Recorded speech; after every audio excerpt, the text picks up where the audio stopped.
So what's up mga ka-idol, Mamay Jasper Words nga pala muling nagbabalik ito. May panibago na naman tayong gagawin dito. Meron tayo ditong XRM110 mga ka-idol. So tuturo ko po sa inyo kung paano po mag-DIY clutch ng XRM110 or Wave 100 mga ka-idol. Ayan. So sa mga nag-PPM po sa akin at nagtatanong kung paano daw mag-DIY clutch ng XRM, eto na mga ka-idol.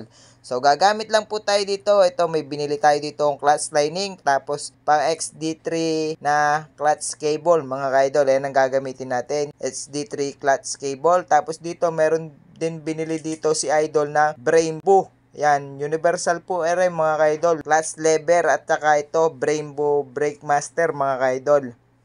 Ayan, may pang-clutch na rin po yan, mga ka-idol. At saka ito, may kasama siya mga tornilyo. At ito yung lagay ng brake fluid. Tapos ito yung Brembo brake master mga ka-idol.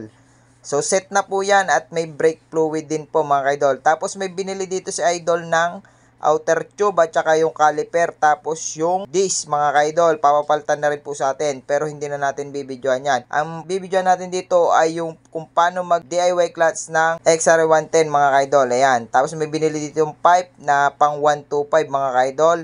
Ko-convert na lang po natin dito. At ito naman po yung nakakabit. Kung nakikita nyo naman po mga ka-idol yung nakakabit. Chicken pipe lang po mga ka-idol. So, tatanggalin lang po natin yan. Puputulin natin yung tubo. So, bago nga pala natin dumpisa, kung bago pa lang kayo sa aking YouTube channel, please like and subscribe. At huwag nyo na rin po kalimutan i-hit ang notification bell para lagi kayong update sa mga video ko i-upload. So, yun lang mga idol. Tara, let's go!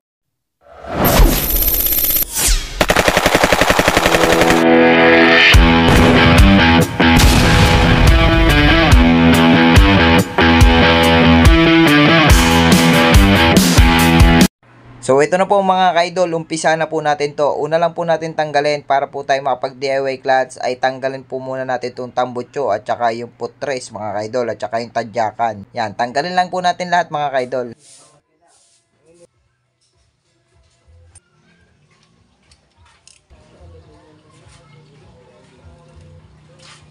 Ito sa Tagayan. Balay na lang yun.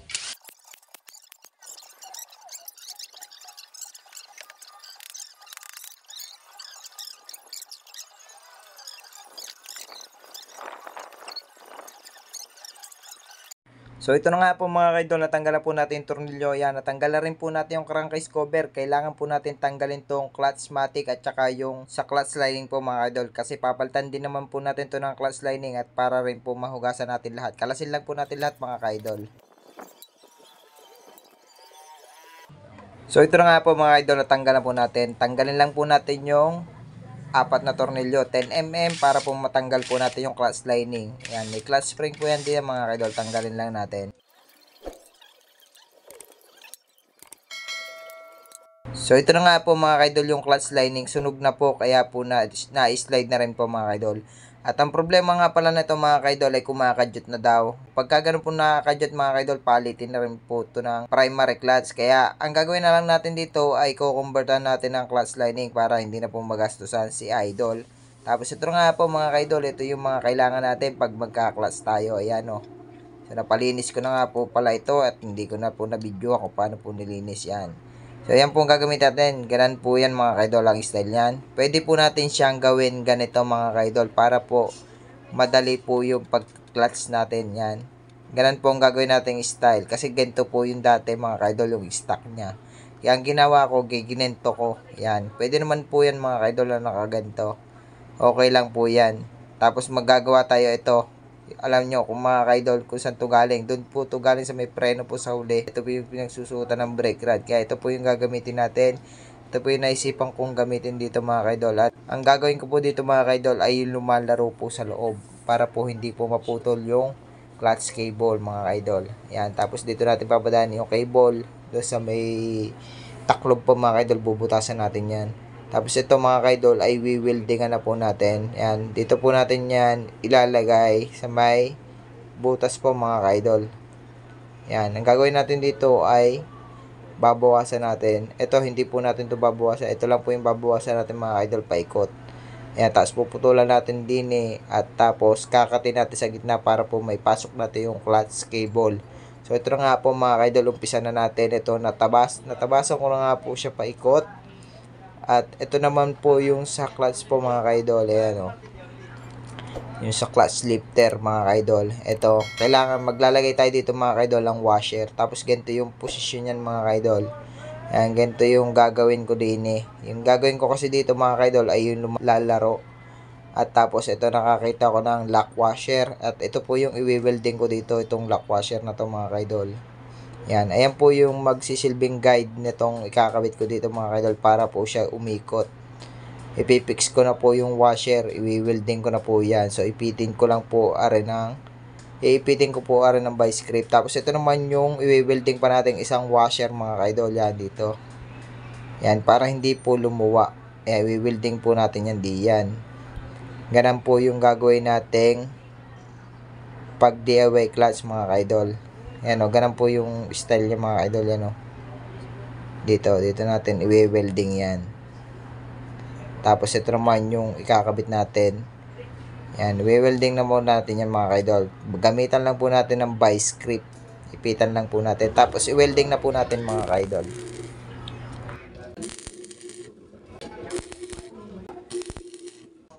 So ito po mga kaidol na i-welding na po natin. Sukatin po natin mga kaidol. Yan o. Dito po natin papasuotin yan. Ayan. Yan. Magtatabas lang po tayo dito ng kaunti mga kaidol. Medyo masikip po ng kaunti.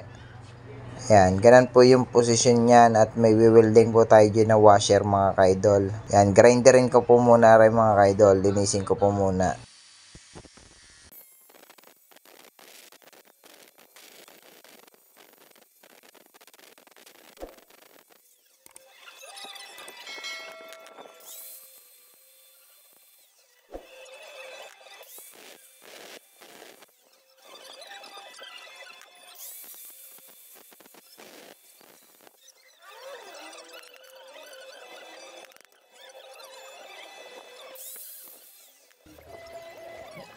So ito na nga po mga kaidol na grinder na po natin. Yan, nalinis na po natin mga kaidol. Yan, gumagalaw na po siya mga kaidol. Saktuhan na po yung pagka-linis natin dito at saktong kasyang-kasya na po mga kaidol.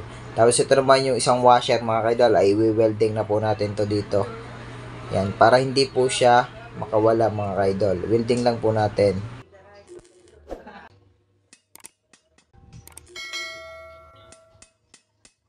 Tapos ganun po mga kaidol ang posisyon niya at tapos i-welding na po natin na rin mga kaidol tong washer.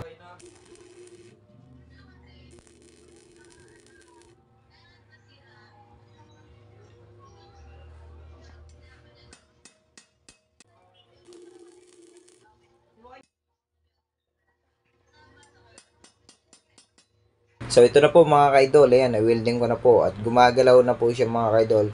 Pero konting linis pa to mga kaidol para po smooth po yung pagkagalaw niya. Ayan, dyan po natin kasi isusuot yung cable, puputulin pa po natin rin mga kaidol. Tapos babakin po natin at para po maisuot po natin yung clutch cable po mga kaidol. Ayan, weldingan ko lang po ng lock at para hindi po makawala. Ayan na nga po mga kaidol, oh. Naispatan ko na dito sa gilid para hindi po siya gumagalaw-galaw pa sideway po mga kaidol. Ayan o, winildingan ko po siya dito. Tapos gagawin ko dito mga kaidol ay puputulan ko na nga po are. Ayan, puputulan po natin are dito. Ayan, kasi masyado pong mahaba. Putulan lang po muna natin mga kaidol. Ayan, dito putulan natin.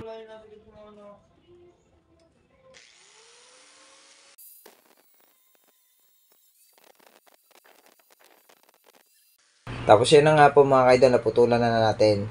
Ang susunod naman po natin mga kaidol ay babakin po natin. Ayan, dito po isukat po natin yung clutch cable. Ayan, dito po natin babaakin yan para dito po natin isuot yung clutch cable po mga kaidol. Ayan, babaakin lang po natin. Gamit lang po tayo ng grinder.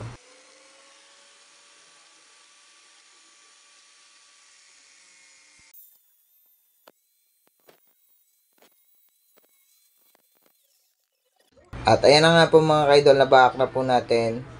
So, testing na po natin yung clutch cable. Yun, naipasok na po natin mga kaidol. Okay na po yung pagkagawa natin dito. So, susubukan naman natin ipasok sa crankcase mga kaidol dito. Yan. So, testingin po natin dito kung may sasabitan po ba siya. Yan. Nabutasan na po natin yan at naback na po natin mga kaidol. Yan. Ganun po yung posisyon niya mga kaidol. Yan. Ganda po ng laro niya. At wala po siyang sabit mga kaidol. Wala po tayong tinabasan sa crankcase. Yan. Sinukat lang po natin ng maayos para at susunod natin dito, tatabasan na natin to at bubutasan at tetredan po mga idol. Butasan ko po at tredan ko po muna rin mga idol. Ito na nga po naputol ko at binutasan ko na nga po dito mga idol para po lagyan natin ng thread.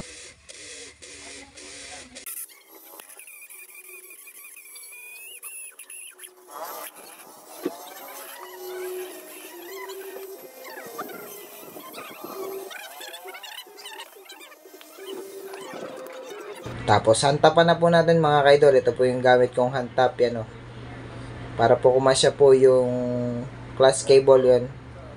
Hantapan lang po natin mga kaidol.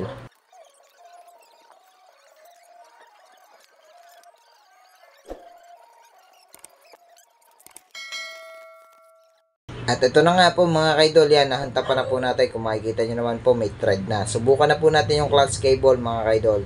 Ito po yung pang HD3 lang po mga kaidol, tong gamit natin yung clutch cable. Yan, ipasok lang po natin.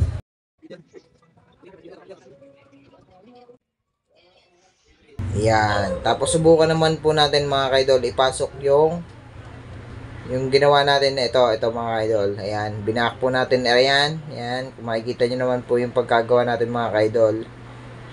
So, isusuot po natin yan dito. Ayan, kung makikita nyo naman po, gumagalaw po yan din mga kaidol. Isuot lang po natin yung cable. Subukan po natin laruin kung maganda ba yung play niya mga kaidol. Yan, ikabit na natin and then gagawin natin, ipitin natin to ng vice grip mga kaidol para hindi po makawala yung cable. Ayan, ipitin lang po natin ng vice grip. Kahit konting ipit lang po mga kaidol pa, yung hindi na po magkakasya yung cable. Yan, naipit na po natin mga kaidol. Ayan, ganan po ang posisyon niyan. Yun, lumaro na siya mga kaidol. Yan. Kailangan lang natin ng konti.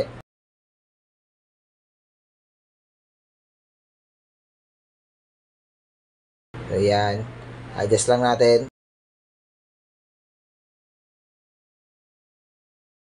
Ayan mga kaidol. Ganun po yung position niya at nilalaro-laro po dito. Ganun po. Ayan o. Ganda po ng play niya. Nalaro-laro po siya sa loob mga kaidol.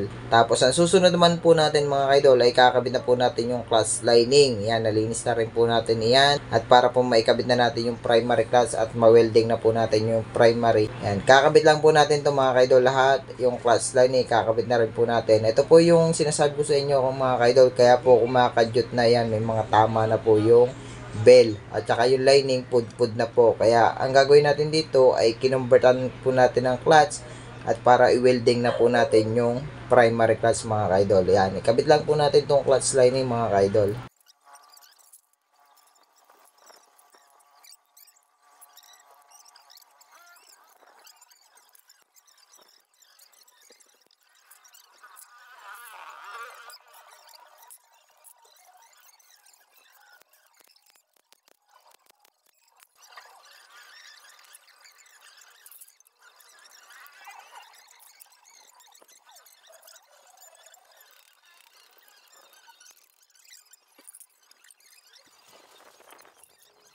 Tapos aron na nga po mga kaidol, naikabit na po natin yung clutch lining yan. Pag wiweldigan po natin mga kaidol, kailangan po natin tanggalin yung CDI. Yan, natanggal ko na nga po yung CDI at tapos iispatan na po natin tong clutchmatic mga kaidol. Yan, ispatan lang po natin, tatlong ispat po, tatlong sulok lang po mga kaidol. Yan, ispatan lang po natin to.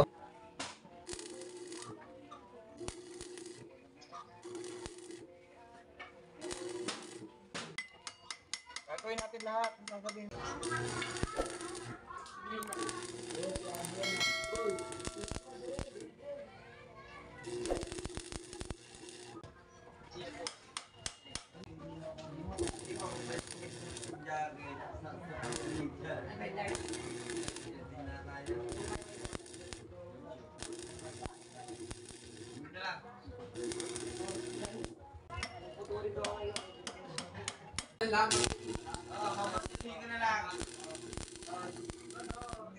So yan mga kaidol, goods na po at naispatan na po natin mga kaidol.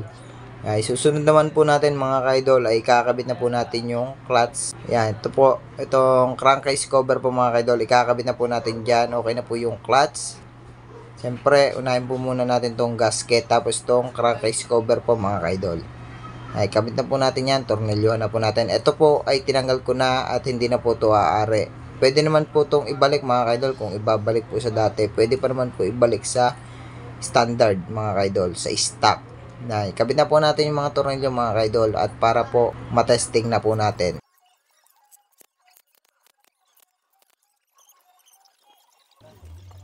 So ito nga po mga kaidol, ikakabit ko nga po muna itong lever po mga kaidol sa clutch po. Yan, hand clutch po mga kaidol.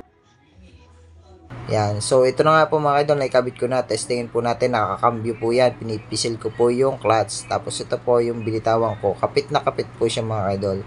So goods na po, gumagana po yung clutch natin. Yan, goods po yung pagkagawa natin ng clutch. Ang susunod naman po natin mga kaidol ay yung pipe, ikakabit na po natin dito. Yan, kakabit na po natin yung pipe. At ito na nga po mga kaidol, naikabit ko na nga po yung pipe, hindi ko na po pinahaba yung video. So dito nga po sa mga nagtatanong kung saan daw po ako nagsasalin pag daw po ako nag-DIY clutch sa mga motor po mga kaidol, kunyari sa XRM. Dito lang po ako nagsasalin mga kaidol sa Tappet Cap. So dito po pwede po tayo dito magsalin kasi yung langis naman po na nasa loob ng makina, paikot-ikot lang po yan mga kaidol. Yan, kahit po sa 125, nagtatanong sa akin kung saan daw ako nagsasalin, dito lang po sa head. Sa tappet cover lang po mga kaidol yan. Salinan ko lang po mga kaidol ang langis.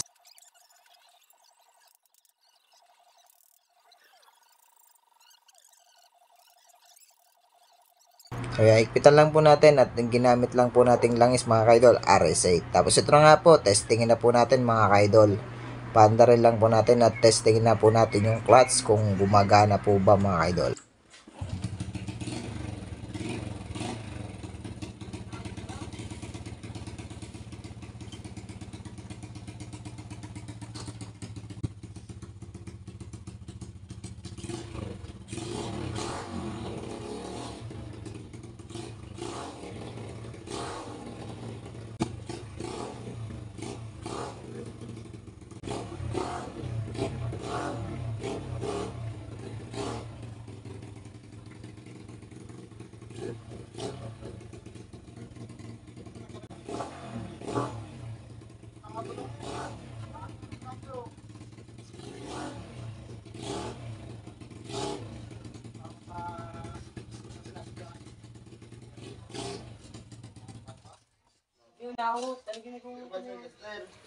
Yan siya. Wala? Oh, utang ina. Nakakabit sa ano? Sa...